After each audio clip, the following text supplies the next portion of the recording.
Hello, welcome to Postcolonial Space. I'm Masood Raja, and today I'll briefly talk about a slightly philosophical stream of thought. And it came to me while I was reading Paulo Freire's Pedagogy of the Oppressed, especially chapter 3. And there is a term that he uses, which is dialogical man. Of course, we can make it gender neutral and talk about the dialogical human. And what is the significance of creating this dialogical human self within Freire's work, but also for our contemporary world? And I thought I should briefly talk about it, and maybe it's useful to you.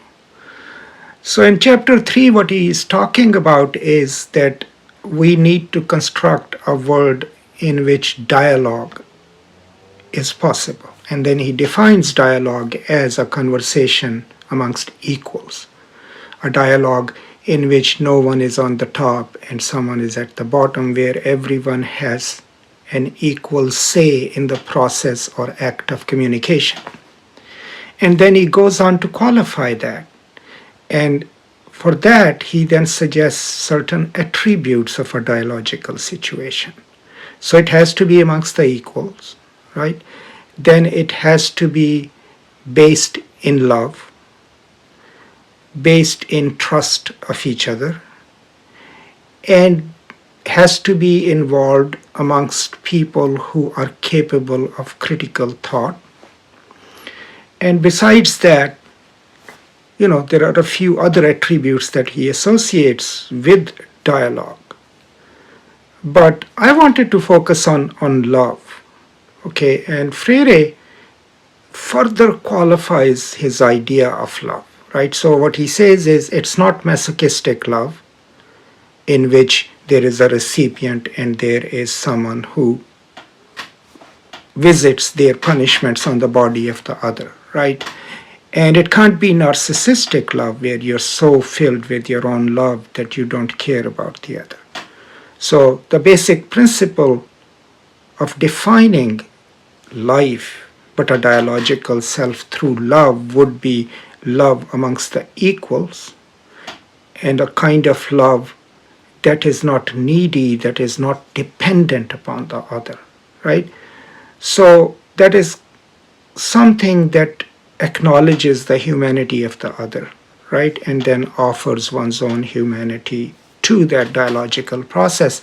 So what I understood by that is that the construction of this dialogical self will then involve creating a human subject or human subjects who are capable of understanding that world ought not to be hierarchical, top-down, in which some people have the power to enunciate and others just listen, and a world in which we are all thinking critically about our own existence, about our own life, and then when we come to talk about issues, we do it out of this love amongst equals.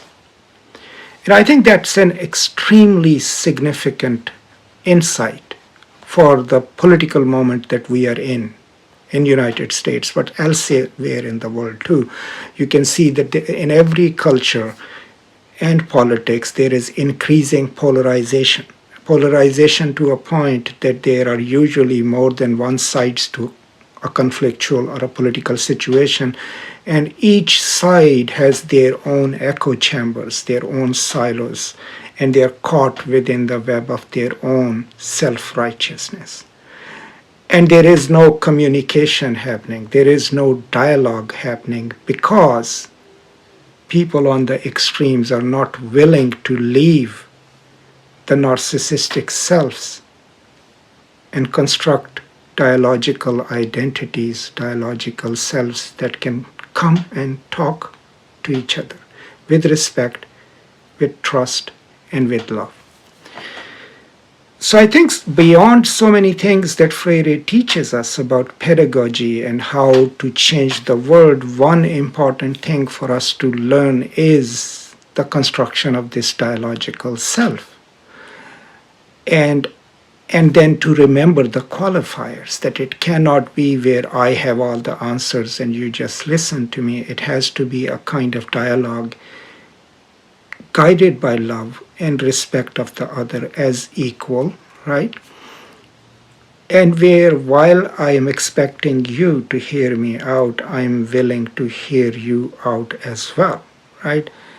But we do that as critically conscious beings. That means our opinions then will have to be well informed, right? We will have to know our own stance about things, but then we will have to understand where someone else is coming from. And maybe that, or inculcating a habit of being dialogic with all the qualifiers of love, trust, equality, and critical thought, would enable us to create political and social identities that are capable of reaching out to those who may have a different opinion from us. Now, I have noticed myself in my public talks and conversations that for as long as I speak on camera or in real life with a sensitivity to that my views are provisional, and that someone might be in the audience or in my classroom whose views may not be similar as mine. So as long as I can be respectful of differences of opinion, I usually do okay. There is not much resistance to what I say in my classes or in my public talks. But a couple of times when I have taken a hard stance and displayed it, right, in a public talk or in an academic talk, I realized that it touched certain nerves and people responded accordingly, right? But what I learned from that experience wasn't that I should hold back and not have strong opinions. What I learned from that was that I am more likely to be heard if I approach a given situation dialogically. But if that dialogue has the basic attributes of equality, love, trust, right, and critical thought. So I thought I should share this whole idea of dialogical self as discussed and theorized by Freire, but not just a self that is engaged in the act of pedagogy or practice of education, but a self that you, me, and everyone else, we take every day out, as Eliot would say, to meet the faces that we meet. And maybe by practicing and constantly critically remembering as to what constitutes being a dialogical self, and that love is an important part of it, and that love has to be amongst the equals, right? Maybe we can have more impact in the world. And maybe we can reduce the tensions of this polarized world and at least sit or stand and have a conversation with each other, in kindness, in generosity, but a kind of conversation where we don't deny each other, but have differences of opinion without effacing each other or without denigrating each other. So these are some of my thoughts on the dialogical self, and I hope this was of some use to you. I do highly recommend that you should read the book, and if you have time, follow our series on Pedagogy of the Oppressed, where we are reading the whole book page by page, line by line. I'll be happy to answer any questions or any comments that you have. As always, I'm deeply grateful that you come and watch these videos, even though they are not technologically very, hi-fi. But I'm grateful and I'm always thankful for your presence in my life.